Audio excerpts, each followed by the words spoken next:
Hey, it's Zave.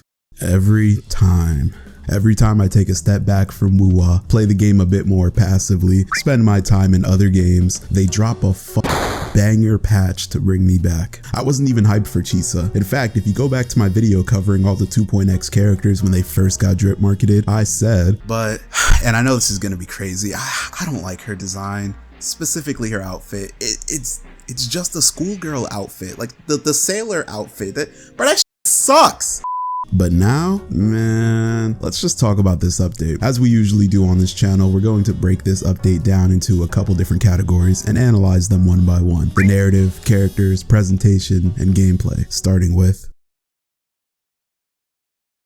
I won't go too in depth with the story, but I will be covering major plot points, so spoilers ahead. We start at the Black Shores, getting an update on the analysis that they're doing on the Leviathan's essence. We're informed of something else going on though. We're receiving signals, but we can't tell where they're from. Shorekeeper is still working on tracking the coordinates when all of a sudden we hear the voice of an angel outside. Booling's out there.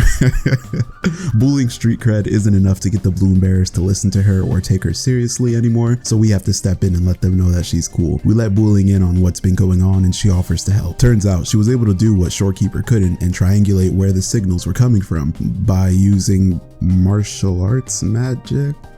I don't know, but Booling is the GOAT. She's the first round pick for the end of the world squad we're going to have to eventually put together. While she was able to get the location, she wasn't able to actually open the Sonarosphere's entrance for us to get there. Just as it seems fruitless, someone reaches out from inside and pulls us through. We're now in a modern Japanese-esque city, but it seems like the city is collapsing, apocalyptic type shit.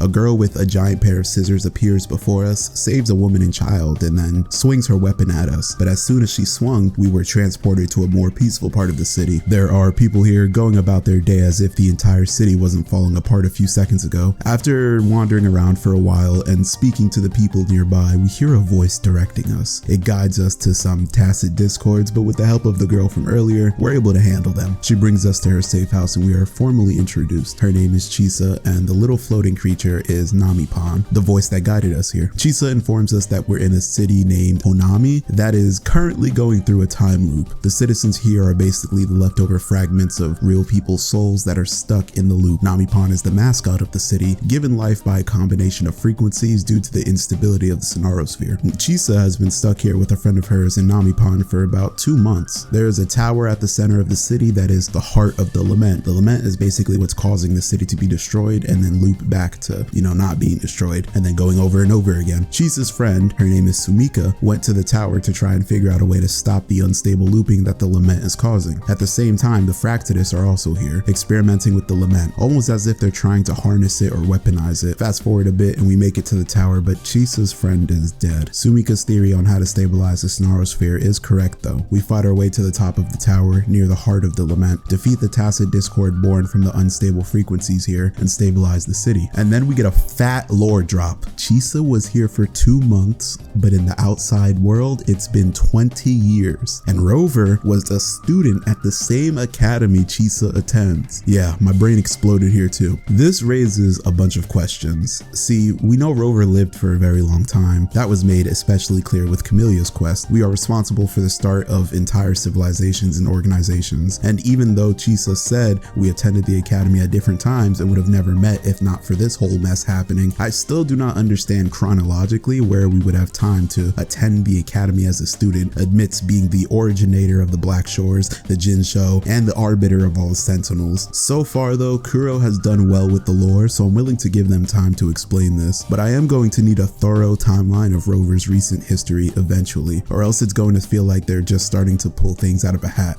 That was an extremely brief summary of the narrative, and that's because this was a setup story. The patch is the last one before 3.0, so its purpose was to set up a smooth transition to the new region, which will be where the academy is. We're going to need a lot of answers. Overall, the narrative was nice. I enjoyed it for what it was. I wasn't expecting anything too complex because I understood what it was supposed to be, and it served its purpose. However, while this story went light from a narrative progression standpoint, it was very dense from a character standpoint, so let's discuss that.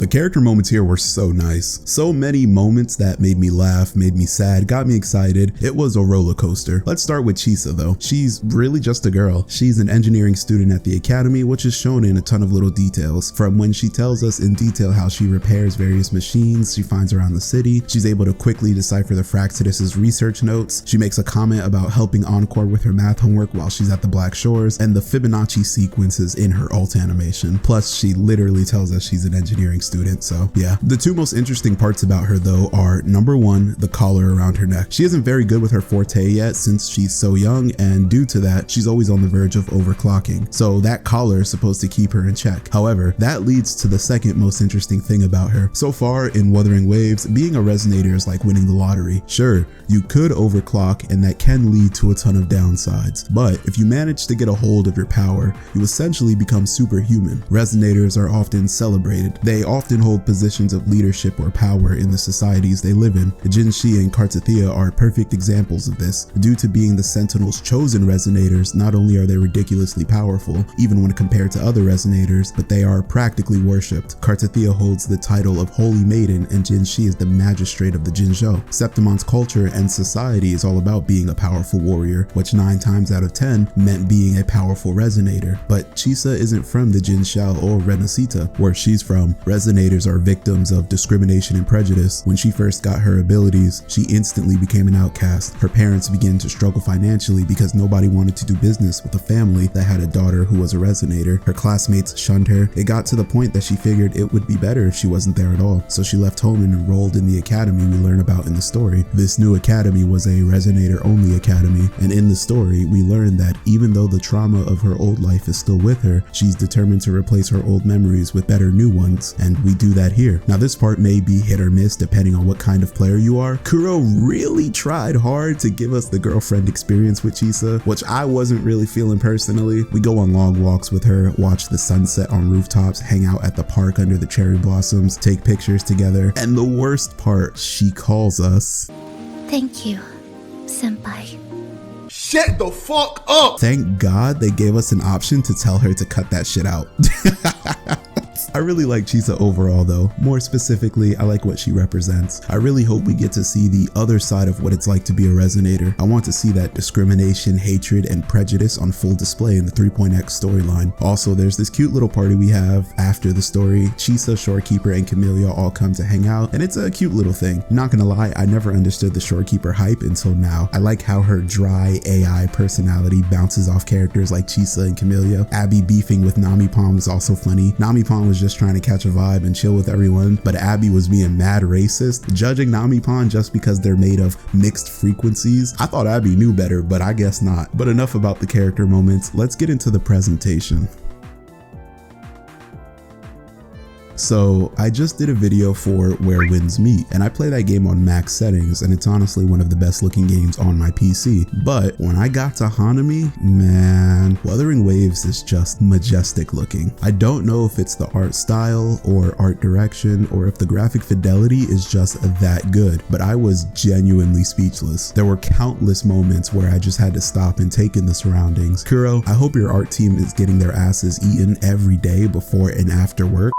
No, but seriously, I cannot describe in words how taken aback I am by how good this game looks. The best part though, I had no performance issues. Not a single noticeable frame drop, texture pop-in, screen tear, nothing. The cutscenes looked amazing. Kuro has this new style where they utilize a letterbox format for impactful or important cutscenes, and it really helps with immersion. There were times where I forgot I was playing a game and thought I was watching a movie or an episode of an anime. Finally, let's discuss the gameplay. People have been crying and shitting themselves for a combat event because we haven't had one in quite a while, and now we finally have one. And even though I finished it pretty quickly, I had fun with it. It was kind of like the Banners Never Fall event, but with a lot more customization. I'm not sure if it'll satisfy everybody who was asking for it, but I thoroughly enjoyed myself and wouldn't mind seeing future events in a similar format. We also got a new tactical hologram, which I still think is Wuwa's best content gameplay wise. I haven't beaten difficulty 6 yet, but I doubt it'll be harder than Arsinosa. Oh my god, I hate Arsinosa. Sanosa. Let's talk about Chisa again, this time gameplay wise. She's really interesting. Kuro knocked it out the park with her animations as usual. I think Kuro just kind of has the best character combat animations in the space as a whole. Using her weapons as a pair of giant scissors, but also as a broad blade and also as a chainsaw, all in the same kit. She has really fluid ground and air combos, and her chainsaw mode feels really good to use. It's so satisfying hitting that last slam in the combo. Meta wise, she's alright. I believe she's one of those units that seems okay at release, but down the line she'll prove to be very good, a future-proof kind of character. I am going to be skipping her though, because I have the feeling that the 3.x characters are going to absolutely amaze me. So, final verdict, it was a banger patch. I got everything I wanted. A good story, amazing visuals, a fun event, and a new challenging tactical hologram to fight. Let me know what you wanted and if you got it. Otherwise, have yourself a damn good. Shut the fuck up!